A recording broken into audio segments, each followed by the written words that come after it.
As a gynecologist, I see those STDs that, women get. And when you think about HPV virus, which is the most common, and that can cause genital warts, and those are like, you can have something very small, it looks like a skin tag, or you can have a whole cauliflower garden. And there's nothing worse than breaking up, but also breaking up with, and leaving you a gift. And that's not that you then have to explain to another partner. And then herpes. Herpes is very, very transmittable because you don't, again, it's another virus you don't see. You may not have any symptoms of it. And that's, again, something you live with and something that's you have a to gift tell that apart. keeps on giving in a bad way. Yeah. And a gift that is invisible often to the naked eye. And that actually leads us to our next question, which is from Kendra in Denver, Colorado, who wrote us an email. Hi, doctors. I contracted genital herpes while I was in an 8-year relationship. Since we both had it, it didn't bother me too much. Now I feel like I can't get into another relationship with this looming over me. Any suggestions? Well, as I like to say, if you can't talk about sex and health, you have no business exposing your bloodstream to somebody.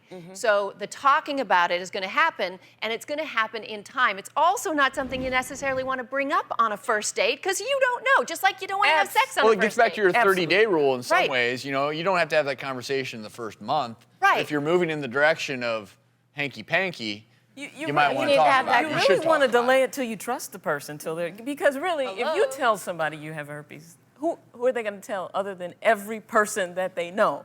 So if you don't wait until you guys are have some type of relationship where they actually care about you, they're just going to broadcast your business across the United States of America. I think it's important to mention that it's okay to ask.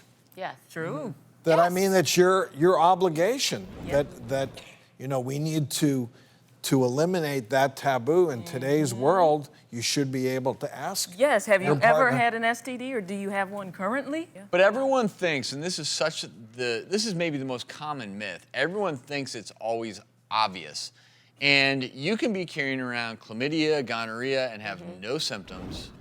And you don't even know you have it until your partner starts experiencing the symptoms. And remember, chlamydia and gonorrhea for women is going to cause fertility problems in the future, and also pain because it can cause pelvic inflammatory disease. So even though that's one that we can cure, you want to make sure you know it because we can cure it. It's, they're bacterial infections, but if they stay in there and you don't know it, they can cause you fertility problems in the future. Sure, and a lot of women, I think, date men that they know are kind of seeing other people or kind of out there. And then you have to keep in mind that if he's out there having sex with other women and then he brings it back to you, every person that he dips himself into, he's dipping it back inside of you. But That's a lot of infection that you could be But experiencing. what we're talking about sharing. here is we're talking about the evolution of these low criteria relationships that women in particular are putting their health and their fertility at risk and signing up for what I call these low criteria relationships.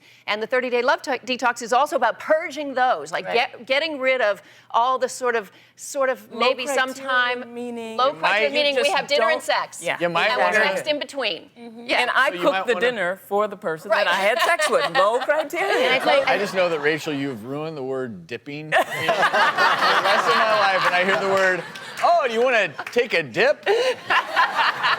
You dip it in there, and be safe out there is ultimately what it comes down to.